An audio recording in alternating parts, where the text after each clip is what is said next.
One more kiss, dear. One more sigh. Only this, dear, is goodbye. For our love is such pain and such pleasure that I'll treasure till I die. Bonjour à tous, ici Pierre de Châtillon. Vous êtes un croyant? Combien de fois avez-vous douté de votre foi? Combien de fois, en dépit des sarcasmes, des rebuffades, avez-vous tenu à votre croyance en vous disant que vous aviez raison? Eh bien, vous aviez raison, sachez-le. Je vais vous apprendre quelque chose que vous n'oublierez jamais. La Passion du Christ est une histoire somme toute banale d'un type au grand cœur qui est incompris, qui est maltraité pour ses idées, comme il y en a sans doute eu des milliers à travers les âges. Serait-elle donc qu'une histoire à l'eau de rose qui a traversé les époques, ou est-elle le symbole porteur d'un message qu'on n'arrive plus à comprendre? L'apparition de l'étoile de la Nativité signifiait la naissance du Christ. Ce n'était pas un hasard, le Christ n'était pas un homme. Les anciennes légendes et les révélations des extatiques nous disent que cette étoile de la Nativité emportait une vierge qui tenait dans ses bras un jeune enfant, et que les mages reconnurent facilement dans la caverne de Bethléem la Vierge et l'enfant de l'apparition. L'histoire du Christ est une allégorie issue du savoir chaldéen, formulée dans un langage imagé, compréhensible au peuple de l'époque, qui souligne les étapes d'une période de chaos climatique qui se manifeste après de longs intervalles qui sont cadencés sous l'emprise des alignements de planètes dans le signe du Capricorne et dans celui du Cancer, une direction que les anciens philosophes assimilaient à l'étoile Sirius. Lui et ses 12 apôtres sont le soleil et les 12 constellations qui entourent la Terre lors des périodes particulières de tourment. Un Christ qui venait au monde avec l'apparition de l'étoile de la Nativité, considérée par certains exégètes être Marie elle-même. Les rois mages se sont rendus à cet endroit, à ce moment, d'où ils ont pu voir apparaître le phénomène céleste à partir de la science optique de l'époque, utilisant les chambres noires, donc les cavernes comme une chambre noire, soit la Vierge Marie, le Christ entouré du bœuf et de la mule, qui sont deux repères de l'astrologie chrétienne, exactement dans la lignée de l'astrologie chaldéenne, comme j'en parlais tout à l'heure. Le Christ est celui qui porte le fardeau des hommes avec ses nombreuses plaies. Il les protège. Grâce au signe du zodiaque apparaissant sur certaines représentations anciennes de la crucifixion, il est possible de déterminer que les croix célestes étaient toujours orientées dans une des deux directions dans lesquelles les alignements sont les plus lourds, les conséquences sont les plus lourdes, soit la constellation du Capricorne et celle du Cancer, parfois identifiées par Sirius. Les autres directions n'étaient pas jugées du même ordre. Les astrologues anciens expliquent que et là quand on parle d'astrologue, Platon en fait partie, explique que la destruction de la Terre par le feu se produit lorsque toutes les planètes sont dans le signe du Cancer, de même que le déluge arriva par la conjonction des planètes dans le signe du Capricorne. Et ça provient, entre autres, une des sources, c'est l'Encyclopédie ou le Dictionnaire raisonné des sciences, des arts et métiers. Ces deux directions-là, opposées du zodiaque, dans la constellation du Capricorne et dans celle du Cancer, se retrouvent partout dans l'ancienne histoire. Tous ces signes qu'on ne comprend plus, ces allégories qu'on ne comprend plus, sont celles-là, portent sur ces deux directions-là, opposées du zodiaque, qui occasionnent des phénomènes différents, mais toutefois lourds pour l'homme. Parfois, d'autres symboles sont utilisés pour identifier la direction, comme ici, alors que le crâne habituel, dormant au pied de la croix, en est un chien, une référence à Sirius de la constellation du grand chien, qui est l'Axe maudit. De fait, pour comprendre l'allégorie, Il faut retirer toutes les croix contemporaines dont la kabbalistique cryptique a été biffée pour ne prendre que les représentations chrétiennes d'avant le 18e siècle. En comparant ces diverses représentations de la crucifixion, il est possible de discerner des caractéristiques qui sont unanimement portées à travers les époques antérieures, puis d'autres qui apparaissent ou disparaissent dans une soudaine évolution ou peut-être une dérive régionale. Une des caractéristiques sont les vêtements de ceux qui accompagnent la crucifixion sur les représentations. On se rappelle que selon l'histoire soufflée, la crucifixion du Christ est survenue près de Jérusalem. Or, ils sont tous habillés pour des températures froides avec de multiples couches de vêtements, incluant capuches et bottes dans certains cas. Cette représentation de la crucifixion montre de la glace et des neiges qui tombent dans les 3 des quartiers entourant la crucifixion. Les neiges, les glaces et les grêles ont été considérés de tout temps comme des miracles, des fléaux envoyés par Dieu aux hommes, en punition des péchés par les premières organisations chrétiennes, comme ici, dans le miracle de Grunewald. Ces allusions constantes au froid et aussi à la chaleur, obligeant les acteurs à être pratiquement, et parfois aussi à la chaleur, obligeant les acteurs à être pratiquement nus, car ça se produit aussi, il y a quelques-unes des représentations de la crucifixion qui sont comme ça, sont partie des caractéristiques essentielles qui apparaissent sur toutes les crucifixions anciennes. Mais les allusions climatiques ne se limitent pas à des vêtements ou quelques miracles. Dans de nombreuses annotations, toute partie de ce langage imagé ancien fait référence au climat. Ce ne sont pas des soucoupes volantes. Il faudra remarquer la présence de ces bulles fantômes de couleurs différentes qui ornent les coins supérieurs de cette représentation de la crucifixion, qui ont été comparées à des soucoupes volantes par les nouveaux courants de société. Une de ces bulles est bleue, l'autre est orangée. Parfois les couleurs sont quelque peu différentes, mais toujours contrastées. Dans l'évolution catholique, ces annotations-là sont devenues des anges, conservant toujours les contrastes et les dispositions de couleurs. Tout comme les bulles, les habits des figurants, disposés de chaque côté de la croix, sont souvent de ces couleurs-là, rouge, bleu, parfois vert. Dans le langage dessiné de l'époque, celui accessible au peuple, les informations sur les connaissances abstraites, comme le temps, ou le climat sont difficiles à représenter. Elles doivent alors être annotées en fonction d'une méthode apprise, d'une convention. Et ça, c'est compliqué à comprendre. En fait, c'est la clé. La convention de certains éléments qui ne peuvent être représentés parce que ce sont des connaissances abstraites, comme le temps ou le climat, est extrêmement complexe. Et la compréhension, quand tu n'as pas ce guide-là de travail, la compréhension est complexe. Or, c'est précisément ça qu'est la crucifixion. Un panorama temporel qui montre la circulation du temps annuel lors de ces épreuves, le climat associé. Les fantômes rouges ou bleus montrent les conséquences de la présence de cet alignement dévastateur sur le climat, signalant le froid et le chaud, des couleurs que nous choisirions sans doute nous autres aussi pour exprimer la température sur des dessins. Cette représentation démontre bien les effets de la croix sur le climat, selon la direction du zodiaque dans laquelle elle se produit. Le bleu signifie le froid, le rouge la chaleur. Pour comprendre la suite, il faut savoir que les zodiaques de l'époque étaient en direction inversée des nôtres. La circulation du temps se faisait en direction horaire en partant de l'été en bas à gauche. Dans ce cas-ci, la croix a modifié le climat pour apporter un froid abondant la première moitié de sa course annuelle, soit jusqu'en décembre, et ensuite une chaleur abondante jusqu'en juin. Voici une représentation vénète qui, par les couleurs, démontre bien la distribution climatique au long de ces années-là néfastes. Un été chaud qui passe à un automne froid.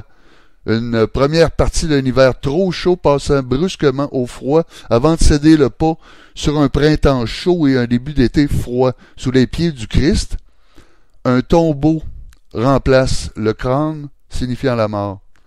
Parfois, les annotations climatiques sont en forme de fantômes. D'autres fois, elles sont en forme d'anges. Parfois, le soleil symbolise la chaleur, alors que la lune est le froid. Ou encore, comme ici, d'un côté du Christ, la chaleur du feu, et de l'autre, la froideur de l'acier. Ce qui en même temps représente la comète de la Nativité elle-même, qui était dite en forme de cimeterre.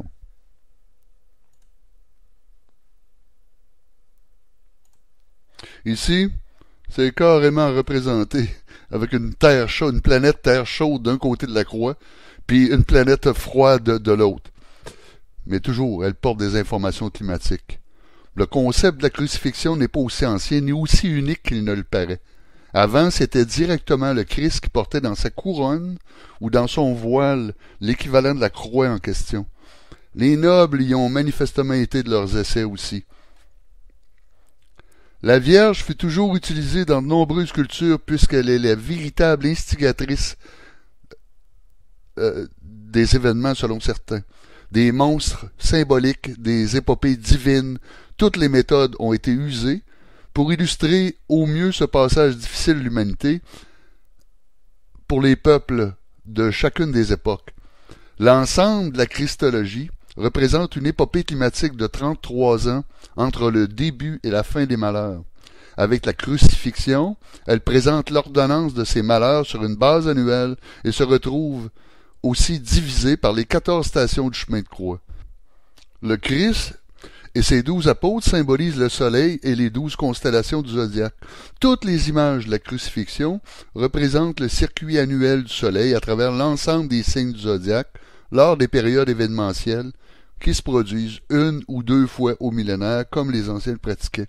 Les différentes plaies affectant le Christ sur la croix sont les symptômes annuels affectant les peuples au cours de ce périple néfaste de 33 ans. Rappelons-nous les plaies du côté droit, les clous aux mains, aux pieds, la couronne d'épines et le crâne à la base de la croix. Ils sont les jalons annuels de ce grand fléau-là, démarrant, comme je l'ai déjà dit, en bas de l'image, à gauche, la fin de l'été.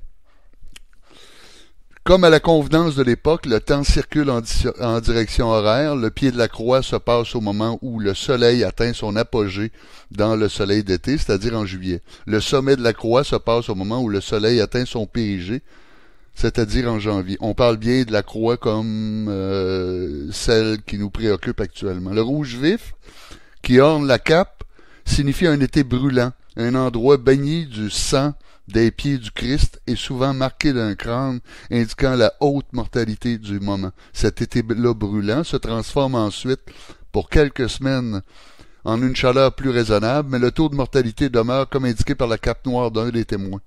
À l'automne, les vents démesurés, sommet de la partie, additionnés de précipitations qui tombent aussi sous forme de neige. Les membrures supérieures de la croix indiquent que les événements de ce moment vont se dérouler sur la course du soleil dans 3 signes du zodiaque, c'est-à-dire de décembre à février. Le froid et les précipitations intenses sont propices à une période de guerre. Les fontes printanières occasionnent des dommages et sont suivies de grands vents. Ensuite, un court printemps de quelques semaines avant de replonger dans le calvaire de l'été, dans lequel le soleil dispense un rayonnement mortel, néfaste à toute vie, au point où il fallait se cacher dans le sol, un soleil qui était incapable de supporter l'agriculture. L'intérêt de la Christologie aujourd'hui vient de la démonstration que ce fardeau-là sur les épaules des hommes qui est énoncé dans la crucifixion est le fruit d'un dérèglement climatique survenant à intervalles réguliers sous l'emprise des planètes. Des alignements de planètes majeures, c'est-à-dire celles au-delà de Mars, se produisent rarement. De tels alignements, en direction de la constellation du Capricorne, sont encore plus rares. À l'exemple, les alignements de Pluton, Saturne et Jupiter en direction de la constellation du Capricorne ne surviennent qu'aux 2000 ans. Quoi d'autre pourrait expliquer la régularité des catastrophes qui frappent la planète depuis l'histoire biblique? Ce sont des catastrophes que les exégètes pouvaient facilement prédire à partir d'une formulation tirée à partir de la Bible même, pointant approximativement le demi-siècle dans lequel nous sommes présentement. Allez lire Daniel. Or, cet assemblage de planètes en un alignement est à se construire depuis 25 ans. C'est le moment où la planète Pluton s'est furtivement glissée sur l'écliptique. On sait que Pluton ne circule pas autour de la Terre, autour du Soleil, de la même façon que les autres planètes, mais circule en diagonale. Et il ne se présente donc, par conséquent, sur les orbites, sur l'écliptique, qu'à toutes ces demi-courses, c'est-à-dire il y a une course de 250 ans, bon approximativement, donc 125 ans pour aller. Il se présente aux écliptiques, 125 ans pour revenir, il se présente aux écliptiques. Si le hasard, bon c'est pas un hasard, mais si la ronde des planètes à ce moment-là fait qu'il y a une ou plusieurs planètes qui sont en alignement avec ce passage-là, pas que Pluton, ça arrive aussi avec Neptune, avec d'autres planètes, mais bon, si la ronde des planètes nous amène à avoir plusieurs planètes à cet endroit-là, qui sont très bien alignées en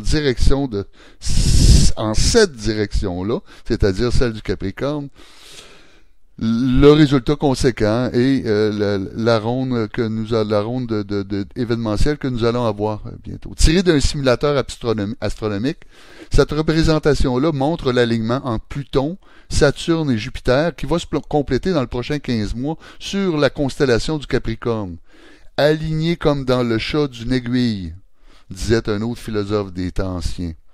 En pointant vers le Soleil et l'orbite de la Terre, un tel alignement aura comme conséquence de propulser une puissante ionisation, celle même à l'origine des cycles du Soleil et du climat terrestre, qui est en mesure d'occasionner beaucoup de tourments. Ici, le tableau synchronique et universel de la vie des peuples de l'abbé Augustin Michel de 1864 retrace la vie de toutes les populations connues, des grands hommes et de leurs actions depuis l'origine des temps jusqu'à 1850. C'est un travail fantastique. S'il est un moment où nous avons la certitude d'une crucifixion, c'est vraiment au début de notre ère. La représentation ci-contre présente une comparaison éloquente de la population mondiale sur un siècle entre 130 avant Jésus-Christ et 30 après Jésus-Christ, quelques années avant la mort du Christ, signifiant la main des tourments. À l'exception de la Galilée, en bas, qui continue à démontrer de l'activité, toutes les lignes de vie partout sont silencieuses et le demeurent pour plus de 20 ans. La population de la planète, déjà éprouvée par des événements climatiques rigoureux survenus en 54 avant Jésus-Christ, toujours le fruit de climat. La population, dit, chute à peu de choses en 2 années à peine. C'est autour du Christ que ça se passe, pas sur lui.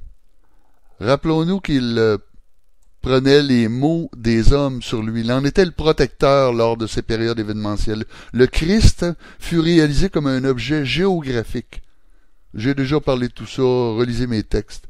Ces objets-là, artistiques, souvent à l'image du chef ou d'un héros qui servait aux anciens peuples à illustrer les frontières de leur pays puis les côtes.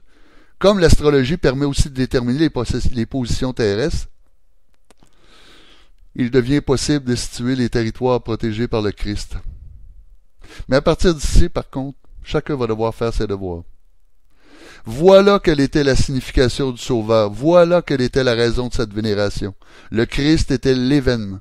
La crucifixion était un schéma de connaissance en langage imagé, tout comme le pratiquaient les sociétés anciennes du monde. C'était le parcours d'un combattant qui allait permettre à ceux qui adoptaient ce dogme de se prémunir, eux et leurs descendants, nous, pour passer au travers. Ces connaissances-là ne sont pas un volet quelconque de la religion catholique moderne. Elles sont le fondement même de la chrétienté puis de son dogme. Elles ont été biffées depuis par le catholicisme contemporain en dissimulant les symboles clés qui permettaient de comprendre la vérité. En trahissant le dogme chrétien, il laissait un conte appauvri qui ne repose plus sur l'intelligence, mais sur la croyance subjective que le salut de l'homme doit absolument passer par eux. Mais il n'y a pas que. La résolution de ce puzzle repose sur la multitude des représentations de la crucifixion disponibles depuis l'avènement du monde électronique, ce qui n'était auparavant que dans les mains de spécialistes comme les historiens religieux. Il faudra certainement remercier ces familles de croyants qui ont transporté ce culte à travers les âges sans coup férir. N'eût été de ces fervents, rien de ceci n'existerait aujourd'hui. L'amour était certainement de dire à ceux qui nous suivent que cela allait se reproduire un jour. Ils l'ont fait plus que tout autre. Ne l'abandonnez pas. Réchauffement climatique par les gaz à effet de serre occasionnés par l'homme? Vraiment? Ici Pierre de Châtillon. Nous sommes en novembre 2018.